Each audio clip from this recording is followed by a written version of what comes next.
Segundo Elon Musk, não precisamos nos preocupar em guardar dinheiro para aposentadoria daqui a 10 ou 20 anos. Isso não vai importar. Olá, bem-vindo ao podcast Compro, Logo Existo? Eu sou Nara Hella e quero comentar o que o homem mais rico do mundo pensa sobre dinheiro e futuro, como ele afirmou em janeiro no podcast Moonshots. Musk reconheceu ser um otimista, mas está convicto de que a inteligência artificial e a robótica serão capazes de reduzir o trabalho humano e, ao mesmo tempo, gerar uma renda universal suficiente para cada indivíduo poder fazer o que quiser. Vamos entender o raciocínio dele. Primeiro, é preciso definir o que seja renda básica universal. Ela é uma proposta defendida totalmente ou em parte por alguns economistas, segundo a qual todo cidadão receberia periodicamente uma quantia do Estado, independente de estar empregado, de ser rico ou de ser pobre. A ideia é garantir um nível mínimo de subsistência para todos. E como que o governo ia conseguir fazer tudo isso? Através da cobrança de impostos. Então, ele precisaria arrecadar o suficiente para garantir saneamento básico para todos, para que cada família tivesse uma casa digna para viver, que todos pudessem estudar e fazer faculdade, que o serviço médico atendesse a todo mundo, que as estradas fossem bem cuidadas, que todos vivessem em segurança e ainda por cima, que cada cidadão recebesse o suficiente para se alimentar, se vestir e se divertir. Olha, mas para Elon Musk não se trata de uma renda básica universal. Aí é que está. Uma renda universal que garanta um mínimo de subsistência. Trata-se de uma renda universal de você pode ter o que quiser no futuro. Ou seja, uma renda que desse a condição a cada um de comprar o que quisesse. E como que a inteligência artificial poderia ser capaz de gerar essa tal renda universal? A lógica do raciocínio se baseia no fato de que a inteligência artificial e os robôs passariam cada vez mais a realizar o trabalho humano.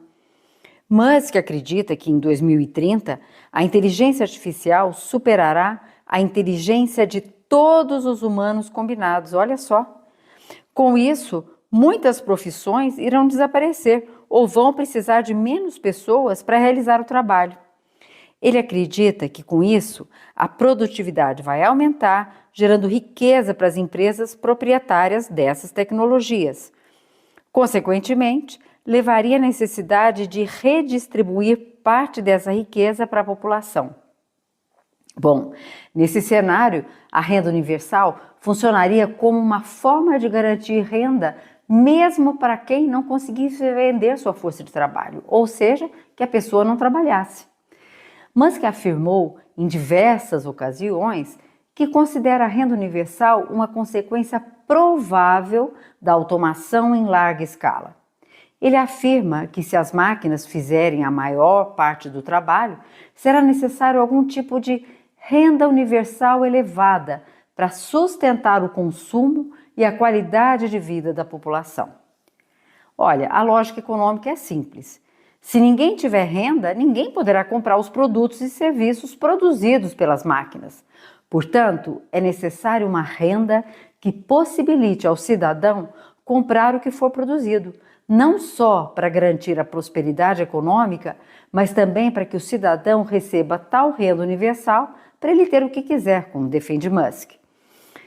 Mais recentemente, no entanto, ele passou a enfatizar também a ideia de uma economia de abundância, ou seja, o mundo também precisaria ser mais barato para que essa lógica desse certo. Nesse novo mundo previsto por Musk, a energia e o transporte seriam extremamente baratos.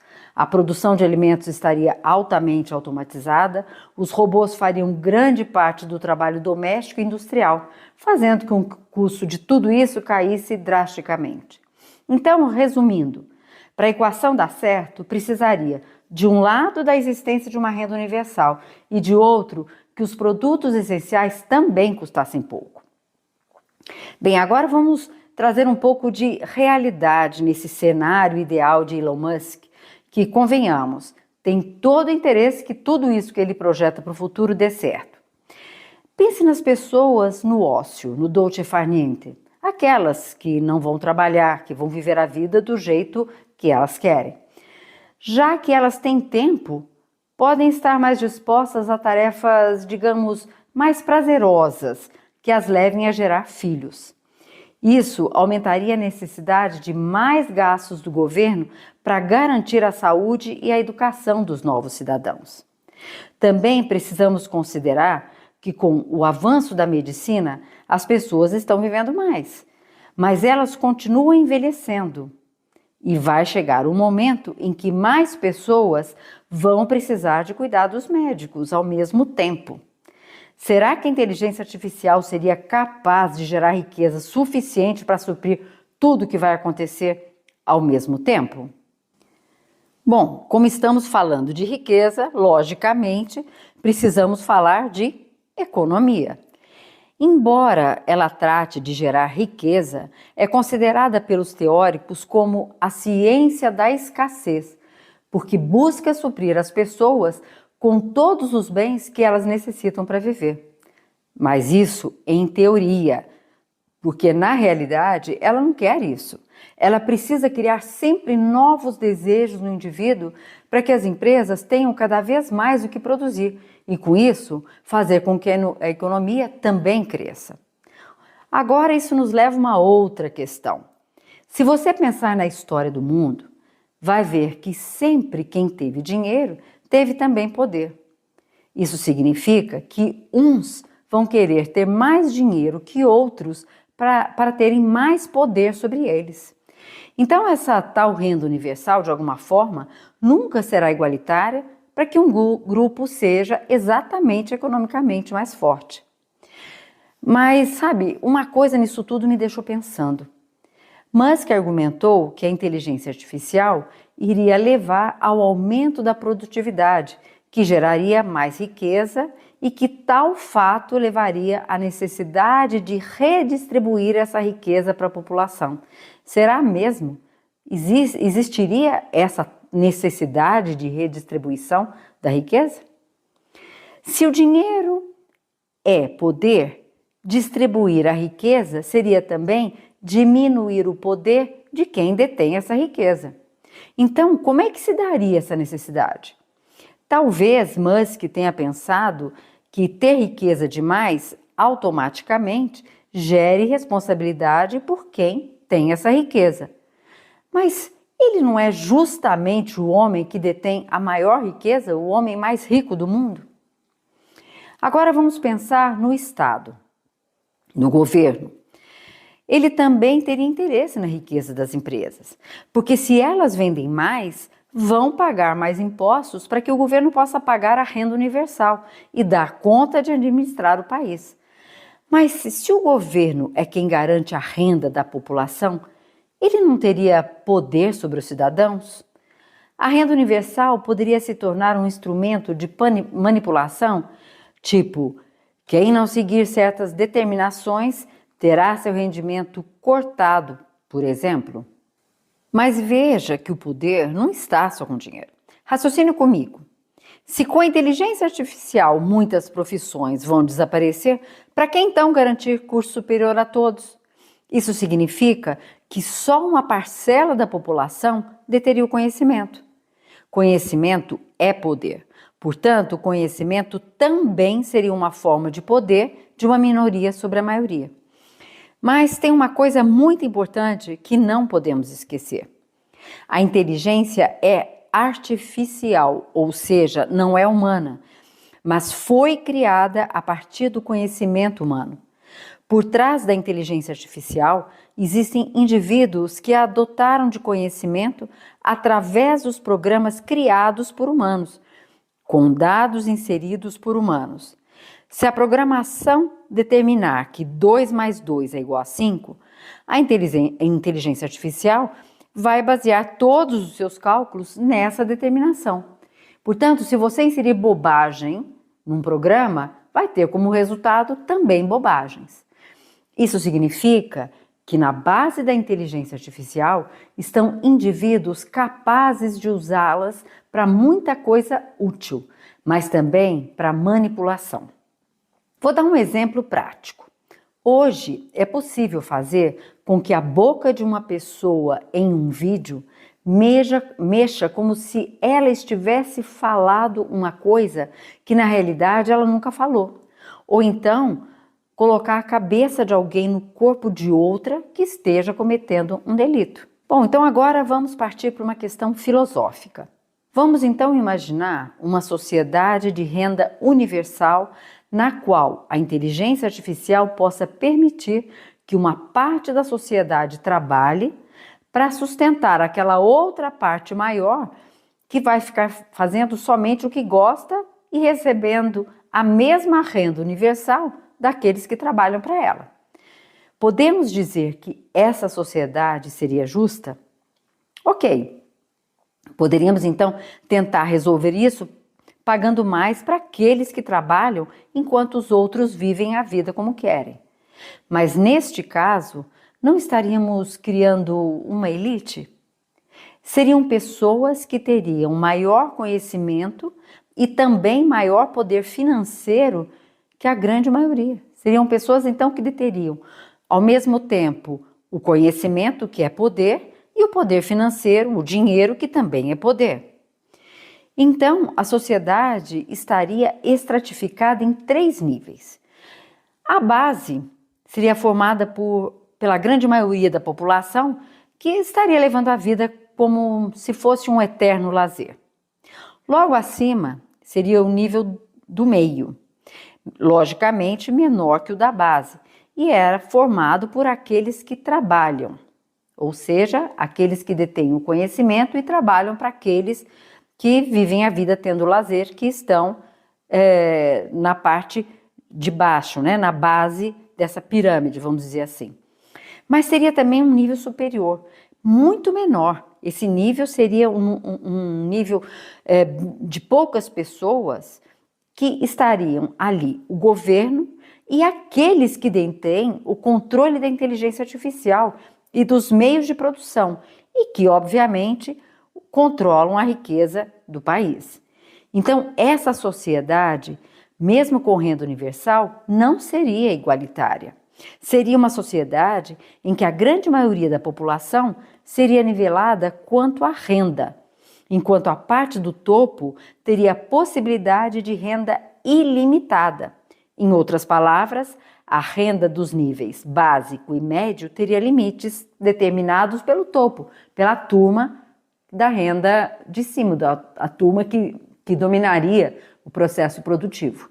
Bom, precisamos agora considerar como que o indivíduo fica nisso tudo. Veja, vivemos em um mundo capitalista, no sentido de que tudo é medido pelo dinheiro. E olha, isso vale também para os países ditos comunistas, viu? Bom, dessa forma, a sociedade capitalista usa o dinheiro como valor de medida também para as pessoas. Quem tem mais, vale mais. Claro, se no mundo capitalista tudo é quantificado, tudo é medido por dinheiro, é natural que as pessoas também sejam medidas pela quantidade de dinheiro que elas têm. Então, como eu disse, quem tem mais, vale mais. Pesquisas realizadas por estudiosos da psicologia social constataram que as pessoas ricas são vistas como mais inteligentes, mais espertas, como sendo bem-sucedidas, admiradas e invejadas pelos outros. Mas essa ideia não é nova, não. Aristóteles já fazia essa relação entre ter dinheiro e ser uma pessoa de valor. Em seu texto Retórica, ele afirma que a riqueza e os bons cargos naturalmente pertencem às pessoas que são virtuosas, às pessoas de valor. E como que as pessoas sabem o seu valor na nossa sociedade hoje? Como que elas se medem? Se comparando uma com as outras. As pessoas não têm parâmetros monetários para medir isso, mas elas se medem através dos outros. Então elas se comparam umas com as outras, usando os outros como espelhos para poderem ver o quanto valem. Veja, espelho significa imagem refletida, e a imagem que desejam projetar é de uma pessoa próspera. Para isso, elas usam dinheiro para mostrar que têm dinheiro. Vão frequentar restaurantes mais caros, usar roupas de marcas exclusivas, comprar bens de luxo. Enfim, usando seus corpos como outdoor ambulante para que sejam vistas. Então, elas se fazem exibidoras de si mesmas para que os outros vejam a imagem que ela quer projetar. Nesse caso, a imagem de uma pessoa bem-sucedida. Portanto, elas precisam se exibir para que o mundo as reconheça. Elas precisam comprar para mostrar que existem. Compro, logo existo. Veja que tudo que eu falei aqui é um exercício de pensamento a partir da proposta da renda universal e da pressuposição de que a inteligência artificial e os robôs vão poder garantir ao cidadão o dinheiro e tempo livre. Mas tudo é hipotético, como é hipotético o argumento de Elon Musk para que a gente não guarde dinheiro para o futuro. Ele mesmo se considera um otimista, como eu já falei, e realmente tem todo o interesse que o futuro seja como ele prevê. Afinal, ele é o homem mais rico do mundo e quer continuar a ser o homem mais rico do mundo. Mas e se o futuro que ele projeta não se cumprir? E se a inteligência artificial não garantir a tal renda universal? Bom, se você confiou e gastou tudo o que ganhou e mais um pouco pensando nessa renda universal que receberia todo mês e até fazendo dívidas, seu futuro será de ter que trabalhar muito até na velhice para se sustentar. Mas não é só isso não. Você poderá passar necessidades e depender da ajuda dos outros e da aposentadoria do INSS. E se ficar doente, quem vai cuidar de você? Nada é certo nesse cenário.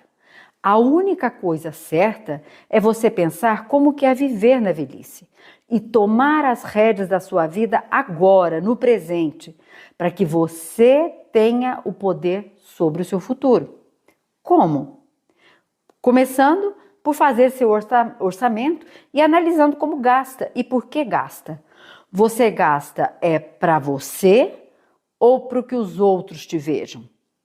Se você for honesto, vai perceber que muita coisa foi gasta sem necessidade e o dinheiro poderia ter sido usado para construir o seu futuro. Olha, não dê poder aos outros para determinar o seu valor. Cuide você da sua vida. Tome as rédeas da sua vida.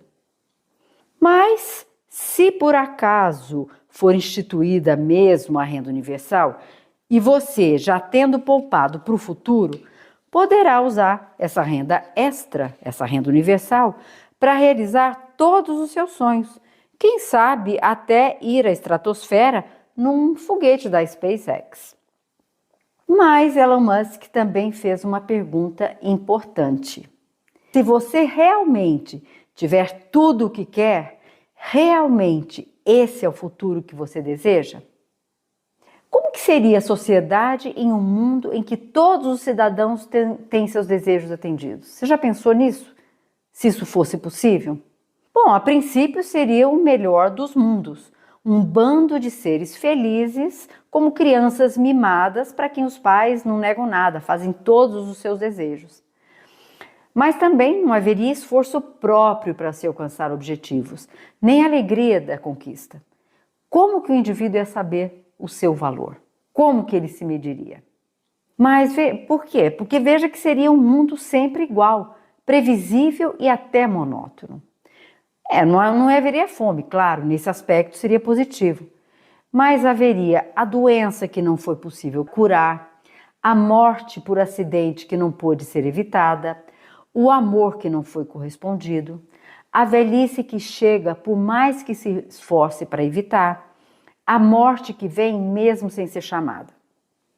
Portanto, ainda existiriam muitas coisas ou situações que podemos desejar, mas que não podemos ter, porque o dinheiro não compra. Nessa sociedade em que o problema não seria mais relacionado ao ter, seríamos condenados a ser livres. Aqui eu estou tomando de empréstimo o argumento básico da filosofia existencialista do filósofo francês Jean-Paul Sartre. Seríamos, então, os responsáveis pelas escolhas relacionadas à nossa vida e a liberdade de fazermos o que quisermos dela. Mas a gente não vive só. Então agora a questão seriam as pessoas e a relação que temos com elas. E a nossa liberdade de escolha entra em conflito com a liberdade de escolha dos outros. Veja que são tensões de liberdade que se tocam, várias tensões ao mesmo tempo se convivendo ali. Por isso mesmo, Sartre também afirmava que o inferno são os outros, pois é através da convivência que nossas fraquezas são expostas. O olhar do outro nos faz reconhecer a nós mesmos, nossos erros e acertos. O olhar dos outros nos desnuda. Portanto, não seria mais aquilo que a gente coloca como outdoor e a gente faria comparação com o outro, não. A partir de agora, como não é a relação, não é mais o ter, mas o ser, é o nosso confronto diário com o outro, porque ali nós mostraríamos as nossas questões, as nossas fraquezas, exatamente no relacionamento com os outros. Isso se tornaria evidente. Então você veja, a questão é sempre a mesma, quer seja numa sociedade capitalista, onde buscamos ter para poder ser, quer seja numa sociedade de renda universal ampla, onde não buscamos mais o ter, porque a gente não precisa mais, mas vivemos a vida para ser. Portanto, no fundo, em qualquer sociedade em que vivamos, a luta que nos move é sempre a mesma: ser alguém reconhecido pelo outro, porque se somos reconhecidos, adquirimos também existência como pessoa. Então, quando a gente, na sociedade capitalista, através do ter, da posse, do dinheiro, a gente quer que as pessoas nos notem, e se elas nos notam, a gente se sente existindo no mundo, nessa sociedade de renda universal ampla, a gente tem dinheiro, todo mundo tem, suficiente para viver bem. Portanto, o que vai diferenciar, como que eu vou me diferenciar do outro? Sendo diferente. Só que eu sendo diferente, existem vários outros que também querem ser diferentes. E é aí que existe um conflito. E nesse conflito aparecem as nossas fraquezas, as nossas dificuldades. Então seria um confronto com o outro, mas um confronto consigo mesmo, porque ia acabar vendo quem realmente é. Você veja que seria de mão dupla, né? Ao mesmo tempo que eu me confronto com o outro me mostra quem realmente eu sou, nas minhas fraquezas. Complicado tudo isso? Bom, o que eu falei nessas últimas frases resume tudo o que eu disse até aqui. Numa sociedade capitalista, onde o valor das pessoas é medido pelo que elas têm, ter muito significa ser reconhecido como pessoa de valor e, portanto, merecedora de admiração e reconhecimento. Já numa sociedade em que tudo nos é dado, a gente não tem dificuldade de vida para viver, ter não vale mais como medida de valor. A questão agora é ser, é o olhar do outro que ainda nos serve de espelho. Não mais para vermos refletida a imagem que projetamos com o que a gente exibe na sociedade capitalista, com as coisas que nós compramos com o nosso dinheiro, mas que nos faça ver refletidos nossos erros e acertos e nossas fraquezas, a sermos conhecidos por nós mesmos como a pessoa que somos. Então agora, a grande questão em qualquer que seja a sociedade em que estamos inseridos é buscar o nosso lugar, delegando o poder ao outro em nos definir ou nos fazer ver quem somos. A escolha é nossa. Note que a sociedade estabelece padrões de medição do indivíduo, para que todos os membros dessa sociedade saibam quão longe ou quão perto estão de atingir esse padrão ideal que a sociedade estabelece para nós. Como queremos ser reconhecidos pela pessoa que somos, a gente envida todos os esforços para nos conformarmos, ou seja, para que nos ajustemos à forma social que a sociedade tenta nos impor. É algo como se fôssemos uma massa de pão, tendo que caber em uma forma determinada pelos outros. Portanto, quer estejamos numa sociedade capitalista ou numa de renda universal para ter o que quiser, sempre vamos precisar do olhar alheio para nos ajudar a entender o papel que nos cabe na vida que escolhemos viver. Bom para pensar tudo isso, não é? Pois é, e olha, eu publico vídeos no YouTube, eu tenho redes sociais e lá eu falo muito dessa relação de amor e ódio que temos com o dinheiro. As minhas redes sociais não ensinam como cuidar das finanças pessoais, mas falam do significado do dinheiro na nossa vida, nas emoções que estão envolvidas nas escolhas que fazemos, na razão de ser tão difícil resistir a um gasto por impulso e como tudo isso vai acabar influenciando na forma como a gente lida com as próprias finanças. Garanto que você vai se surpreender com tudo que eu descobri nesses mais de 15 anos de pesquisas. O link está embaixo na descrição do podcast. Veja lá. Bom, então, até a próxima conversa. Penso, logo existo. Ou, no nosso caso, compro, logo existo.